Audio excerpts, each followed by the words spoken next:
So we're going to work on the area model today, but we're not going to use it as it relates to multiplication. We're going to use it as it relates to division. So we know when we have the area model for multiplication, we draw a rectangle, and on the edges of the rectangle for the side lengths, we put the two numbers that we're multiplying. We can then figure out how much area is inside this rectangle, and that gives us the product of the two side lengths. Division and multiplication are related though. So we can actually use a very similar model, but we can use it to divide.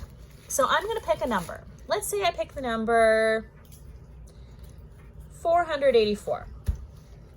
That's going to be my dividend. It's the amount I want to split up. Then let's say I'm going to have a divisor of 4. So really what I'm representing is this question. 484, and I'm going to divide it by 4. Now, if you haven't done 3-digit or 4-digit division before, the answer might not be clear to you. And so what you have to do is sometimes you have to think in pieces.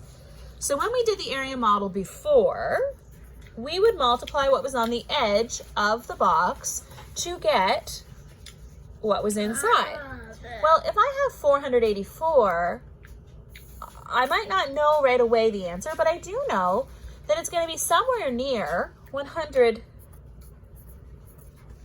times 4, which is 400. So I can take care of 400 pieces of the area by multiplying 4 times 100. So that's going to get me close to 484 divided by 4, but I'm going to have 84 left. So now this area here I'm going to know is 84. Again, I might not know what 84 divided by 4 is, but maybe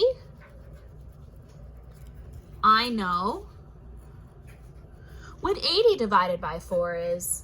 80 split into 4 groups would give me 20.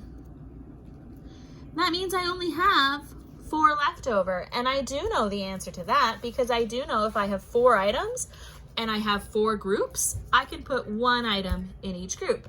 Here is my final answer. My final answer is the side length across the top, 121. And I can actually write it down here in my statement that 484 divided by 4 has a quotient of 121. And I did it by breaking up this total area into known pieces using multiplication facts and division facts that I already knew.